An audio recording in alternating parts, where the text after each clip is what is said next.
बदलते भारत की शान।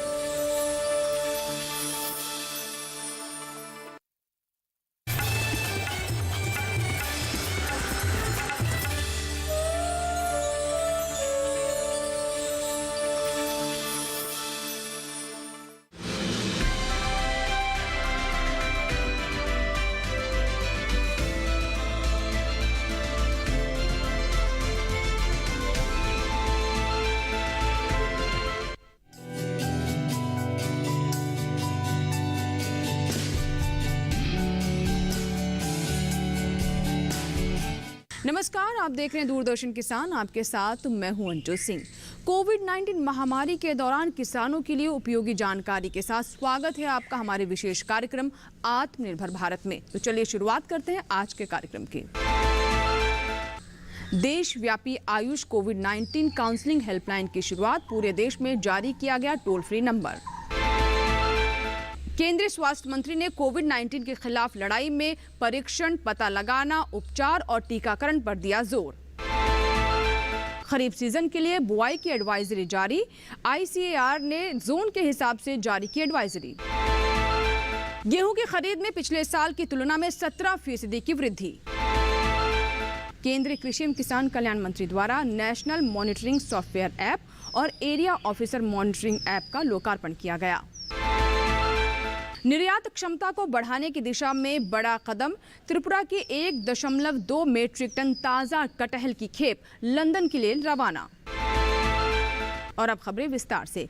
आयुष मंत्रालय ने कोविड-19 की चुनौती से लड़ने के लिए एक खास हेल्पलाइन की शुरुआत की है, जो कि सभी लोगों के लिए समर्पित है। टोल फ्री नंबर पर तमाम सुविधाएं, तमाम जानकारियां इससे ली जा सकती हैं और ये सभी समाधान आयुष से संबंधित हैं। आइए देखते हैं इससे जुड़ी हमारी ये रिपोर्ट।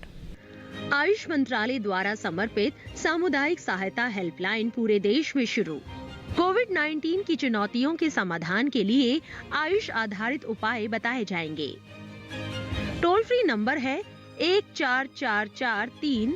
ये हेल्पलाइन पूरे सप्ताह के 7 दिन सुबह 6 बजे से आधी रात 12 बजे तक खुली रहेगी। Helpline number interactive voice response पर आधारित हिंदी और अंग्रेजी भाषा में उपलब्ध है। जल्द ही अन्य भाषाएं भी इसमें जोड़ दी जाएंगी। हेल्पलाइन एक बार में 100 कॉल्स ले सकती है। हेल्पलाइन के जरिए आयुर्वेद, होम्योपैथी, योग, प्राकृतिक चिकित्सा, यूनानी और सिद्ध के विशेषज्ञ उपलब्ध रहेंगे। ये विशेषज्ञ रोगी की काउंसलिंग और उपयोगी उपचार के साथ नजदीकी आयुष केंद्रों की जानकारी भी देंगे। केंद्रीय स्वास्थ्य मंत्री डॉक्टर हर्षवर्धन ने 9 प्रदेशों और साथ ही केंद्र शासित राज्यों में किस तरीके से टीकाकरण की प्रगति हो रही है, इसकी समीक्षा की। आइए देखते हैं इससे जुड़ी हमारी ये रिपोर्ट। केंद्रीय स्वास्थ्य मंत्री ने 9 राज्यों और केंद्र शासित प्रदेशों के प्रतिनिधियों के साथ कोविड-19 पर सार्वजनिक स्वास्थ्य प्रतिक्रिया और टीकाकरण की प्रगति की समीक्षा की। डॉक्टर हर्षवर्धन ने कहा, पिछले 8 दिनों से लगातार सुधार के आंकड़े नए सक्रिय मामलों से ज्यादा बने हुए हैं। आने वाले महीनों में वैक्सीन की उपलब्धता में भारी बढ़ोतरी देखने को मिलेगी। टीकाकरण बढ़ाने की जरूरत दूसरी डोज प्राथमिकता होनी चाहिए। केंद्रीय स्वास्थ्य मंत्री ने कोविड-19 के खिलाफ लड़ाई में परीक्षण, निगरानी, पता लगाने, उपचार और टीकाकरण पर जोर दिया। देश भर में इस समय 30,27,925 सक्रिय मामले हैं। पिछले 24 घंटों के दौरान कोविड के 3,57,295 मरीज ठीक हो गए और सुधार की दर 87.25% बनी हुई है। अभी तक की आखिरी रिपोर्ट के अनुसार भारत में सबसे ज्यादा 20,61,683 जांच हुई, जिससे कुल जांच की संख्या 3 करोड़ से ज्यादा हो गई है। अगस्त से दिसंबर 2021 के बीच भारत को वैक्सीन की 216 करोड़ डोज प्राप्त होगी। वहीं जुलाई माह तक 51 करोड़ डोज प्राप्त होने का अनुमान है। इसी के साथ ही यहाँ वक्त हुआ एक छोटे से ब्रेक का। ब्रेक के बाद भी हमारा खास कार्यक्रम आत्मनिर्भर भारत जारी रहेगा। कहीं मत जाइएगा, बने रहे हमारे साथ।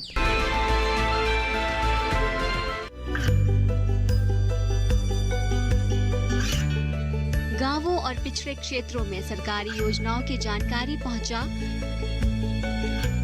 देश में कौशल और क्षमता विकास कर ग्रामीणों को सामाजिक बदलाव और विकास से जोड़ने की दूरदर्शन किसान की पहल चौपाल चर्चा देखें सोमवार से शुक्रवार सुबह 9 बजे। ये कामयाबी है अन्नदाता की। ये कहानी है खेत और खलिहानों की। कैसे करें अपने पशुओं की देखभाल, जानिए गांव-गांव के किसानों का हाल। देखिए गांव किसान सोमवार से शुक्रवार दोपहर 12 बजे सिर्फ डीडी किसान पर। ब्रेक के बाद एक बार फिर आपका स्वागत है। आप देख रहे हैं आत्मनिर्भर भारत और अब बात करते हैं गेहूं की खरीद के बारे में। पिछले साल की समान अवधि के मुकाबले इस बार गेहूं की खरीद में वृद्धि हुई है और सरकार की तरफ से उठाए गए कदमों का सीधा लाभ किसानों तक पहुंचा है और इस बार ज्यादा से ज्यादा किसानों तक न्यूनतम समर्थन मूल्य पर गेहूं की खरीद हो सकी है। आइए देखते से जुड़ी हमारी ये रिपोर्ट। 39,55,000 किसानों से न्यूनतम समर्थन मूल्य पर 382,35,000 मीट्रिक टन गेहूं खरीदा गया, जबकि पिछले साल की इसी समान अवधि में 324,81,000 मीट्रिक टन गेहूं खरीदा गया था। गेहूं की खरीद के लिए किसानों को 75,514 करोड़ 41 लाख रुपए का भुगतान। मौजूदा खरीफ रबी विपणन सत्र 2020-21 में 113,30,000 किसानों को लाभान्वित लगभग 760,06,000 मीट्रिक टन धान खरीदा गया। नोडल एजेंसियों के माध्यम से 6,76,103.57 मीट्रिक टन दलहन और तिलहन की खरीद से 4,04,224 किसानों को न्यूनतम समर्थन मूल्य का लाभ। 39,55,000 किसान मौजूदा एमएसपी मूल्यों पर हुए खरीद कार्यों से लाभान्वित हो चुके हैं और खरीफ रबी 2020-21 के तहत अब तक नोडल एजेंसियों के माध्यम से 6,76,103.57 मीट्रिक टन मूंग, उड़द, तुअर, चना, मसूर, मूंगफली की फली, सरसों के बीज और सोयाबीन की एमएसपी मूल्यों पर खरीदी।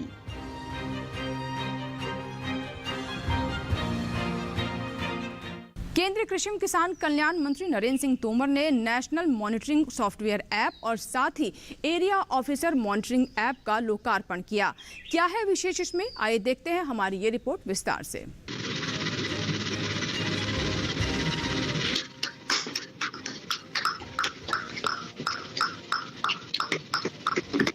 National mobile monitoring software app और एरिया ऑफिसर मॉनिटरिंग ऐप का लोकार्पण वीडियो कॉन्फ्रेंसिंग के जरिए कृषि और किसान कल्याण मंत्री श्री नरेंद्र सिंह तोमर द्वारा ऐप का लोकार्पण सभी राज्य सरकारों के अधिकारियों की उपस्थिति में किया गया। लोकार्पण मंत्रालय को ऐप्स को बहुभाषी बनाने, पर्याप्त प्रशिक्षण और उपकरण प्रदान करने व इसके रोल आउट के लिए समय देने की सलाह। ये ऐप नरेगा के कार्यस्थलों पर श्रमिकों की जियो टैग फोटोग्राफ के साथ वास्तविक समय पर उपस्थिति को लेने की अनुमति देता है।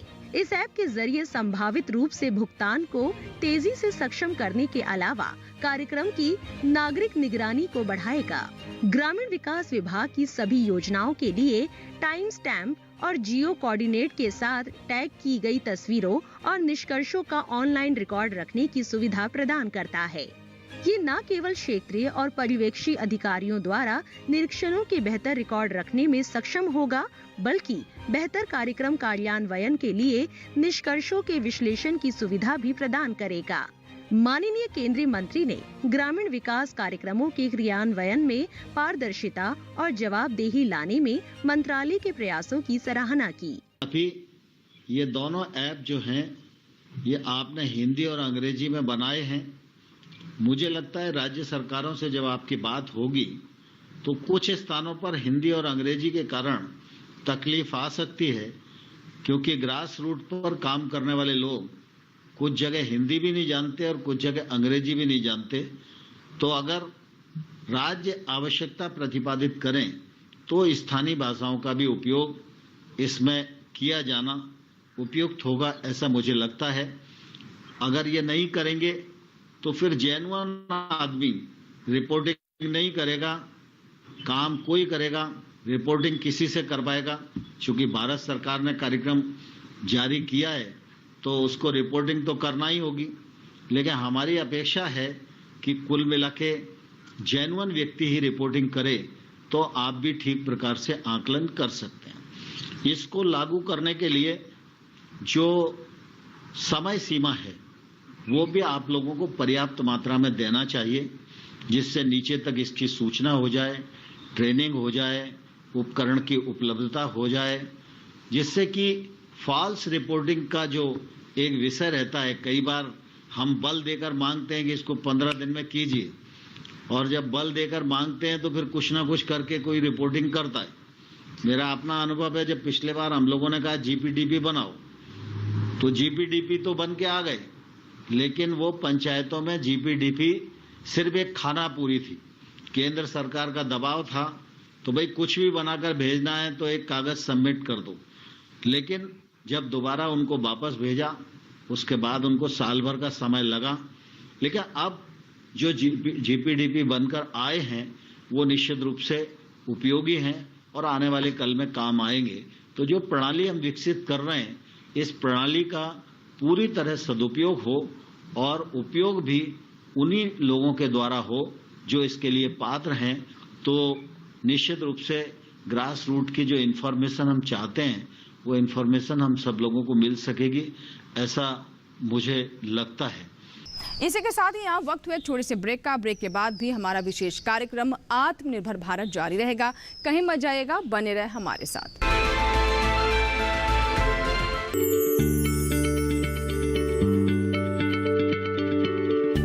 क्या आप किसी बीमारी से परेशान हैं? चाहते हैं डॉक्टर की सलाह?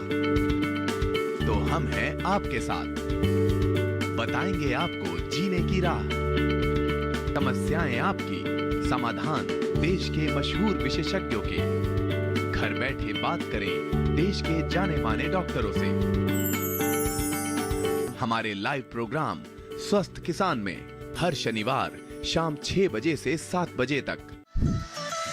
खुशहाल होंगे खेत, पशु रहेंगे स्वस्थ, सरकारी स्कीम का होगा लाभ, जब एक्सपर्ट्स का मिलेगा साथ, आपके सवाल विशेषज्ञों के जवाब, सिर्फ एक फोन कॉल की दूरी पर। देखिए किसानों का अपना प्रोग्राम हेलो किसान, सोमवार से शुक्रवार शाम 6 बजे से सिर्फ दूरदर्शन किसान पर। ब्रेक के बाद एक बार फिर आपका स्वागत है। आप देख रहे हैं हमारा विशेष कार्यक्रम आत्मनिर्भर भारत।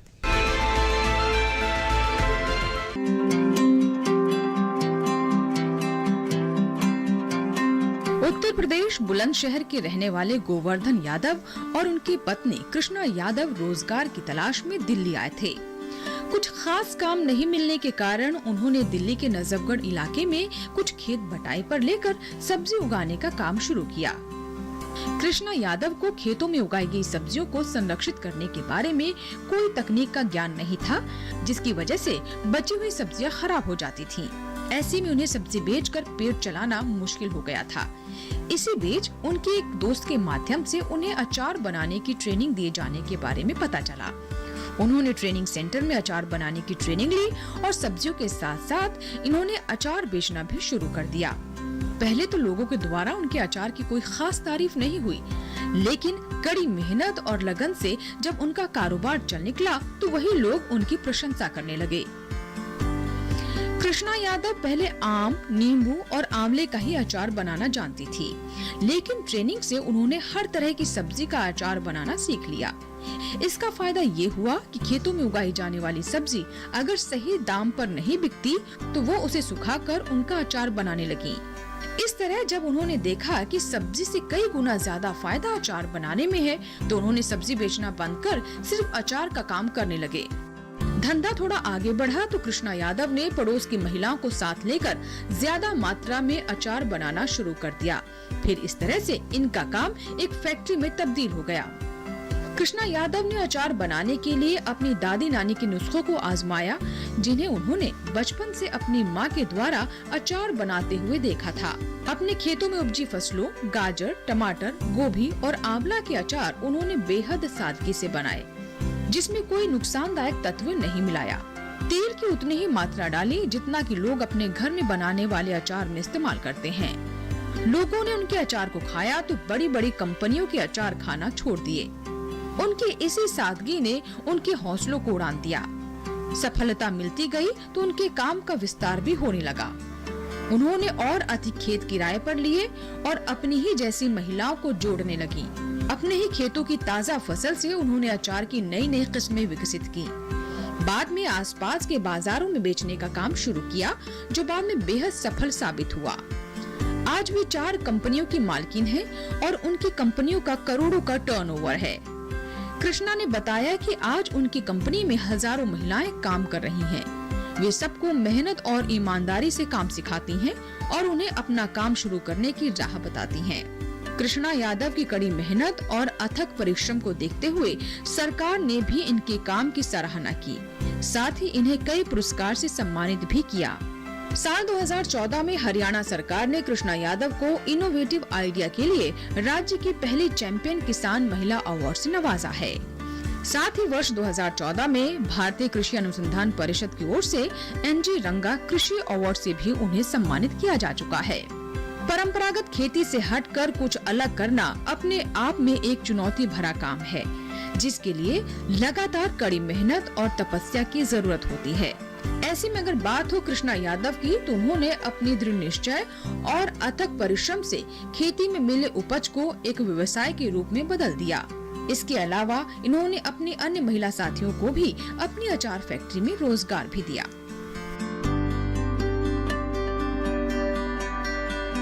कृषि उत्पादों की निर्यात की और क्षमता बढ़ाने के लिए सरकार की तरफ से लगातार कदम उठाए जा रहे हैं और ऐसा ही कदम पूर्वोत्तर में देखने को मिला है, जहां पर ताज़ा कटहल की एक बड़ी खेप लंदन के लिए रवाना की गई है। विस्तार से जानने के लिए देखते हैं हमारी ये रिपोर्ट। उत्तर पूर्वी क्षेत्र से कृषि और प्रसंस्कृत खाद्य उत्पादों की निर्यात क्षमता को बढ़ाने की दिशा में बड़ी पहल। 1.2 मीट्रिक टन ताज़ा कटहल की खेप त्रिपुरा से लंदन निर्यात। कटहल की खेप लंदन निर्यात करने के वर्चुअल कार्यक्रम में एपीडा के अध्यक्ष डॉक्टर एम अंगमुथु और त्रिपुरा सरकार के कृषि सचिव सीके जमातिया और अन्य वरिष्ठ अधिकारियों ने भाग लिया।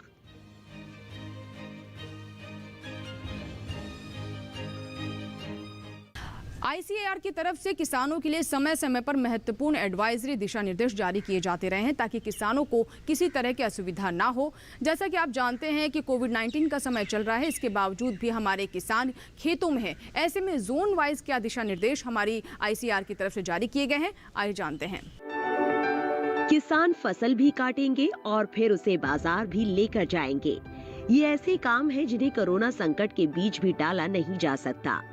किसानों का काम भी चलता रहे और बीमारी का फैलाव भी ना हो, इसके लिए कई तरह की सावधानियां अन्नदाता को अपनानी होंगी, जैसे बार बार साबुन से हाथ धोना, सामाजिक दूरी बनाए रखना, चेहरे पर मास्क लगाना, औजारों और मशीनों की साफ सफाई का ख्याल रखना, यानी मशीनों को सैनिटाइज करते रहे। इसी तरह परिवहन वाहनों, जूट बोरों या दूसरे पैकेजिंग सामान को भी इस्तेमाल से पहले सैनिटाइज करें। बेहतर होगा कि ज्यादातर काम मशीनों से किया जाए और मशीन के पास केवल आवश्यक संख्या में ही मजदूरों को जाने दिया जाए। जिन हिस्सों में कटाई या चुनाई का काम हाथों से हो रहा है, वहाँ 4 से 5 फीट की पट्टियों में काम करें। इससे मजदूरों के बीच दूरी बनाने में मदद मिलेगी। जहाँ तक संभव हो कृषि कार्य समय अंतराल पर करें, ताकि बहुत ज्यादा मजदूर इकट्ठा ना हो। काम पर जाने पहचाने लोगों को ही लगाए और उनसे भी जरूरी पूछताछ कर ले, ताकि संदिग्ध या विषाणु वाहक शख्स से बचा जा सके। कटाई के बाद फसल का संग्रहण 3 से 4 फीट की दूरी पर छोटी छोटी ढेरियों में किया जा सकता है। साथ ही खेत के स्तर पर प्रसंस्करण के दौरान प्रति ढेरी 1 से 2 व्यक्तियों दिया जाना चाहिए। गेहूं, मक्का और मूंगफली के लिए उपयोग में लाए जाने वाले थ्रेशर की भी उचित साफ सफाई करें। मशीनों के जिन हिस्सों को बार बार हाथ से छूने की जरूरत पड़ती हो, उन्हें साबुन से धोते रहें। खरीफ का सीजन चल रहा है, इस वक्त हमारे किसान अपने खेतों में व्यस्त हैं, लेकिन महामारी को भी ध्यान में रखते हुए विशेष दिशा निर्देशों का ध्यान रखते हुए कृषि कार्यों को आगे बढ़ाना है। आईसीएआर ने इसी को देखते हुए जोन वाइज क्या दिशा निर्देश जारी किए हैं, आइए डालते हैं उस पर नजर।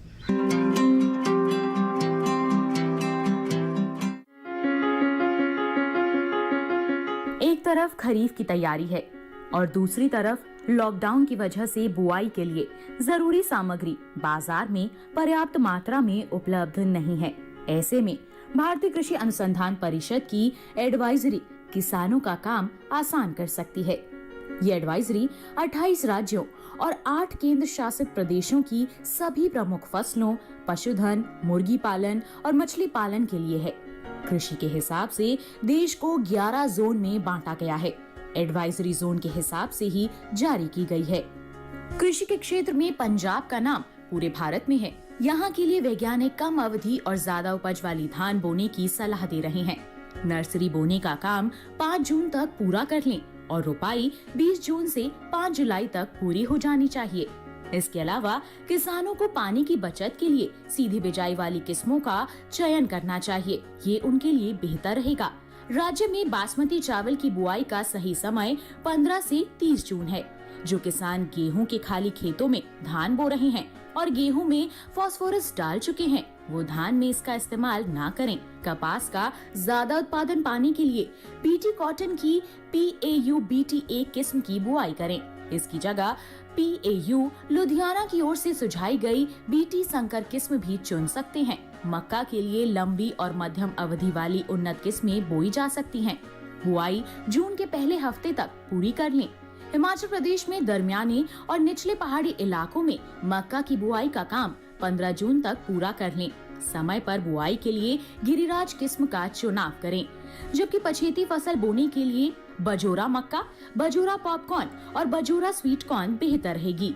इनके अलावा संकर किस्में भी यहाँ के किसान बो सकते हैं।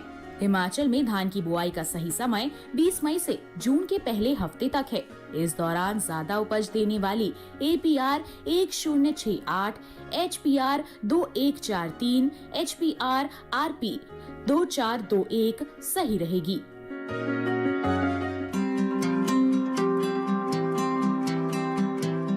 तो ये था हमारा आज का आत्मनिर्भर भारत, जिसमें हमने आपको कृषि संबंधी जानकारियां दी और साथ ही ये भी बताया कि इस महामारी के दौर में कैसे आप तमाम दिशा निर्देशों का ध्यान रखते हुए अपने कृषि कार्यों को आगे बढ़ा सकते हैं। इसीलिए सभी सावधानियों को ध्यान में रखें और अपने आप को सुरक्षित रखें। दीजिए इजाजत, नमस्कार।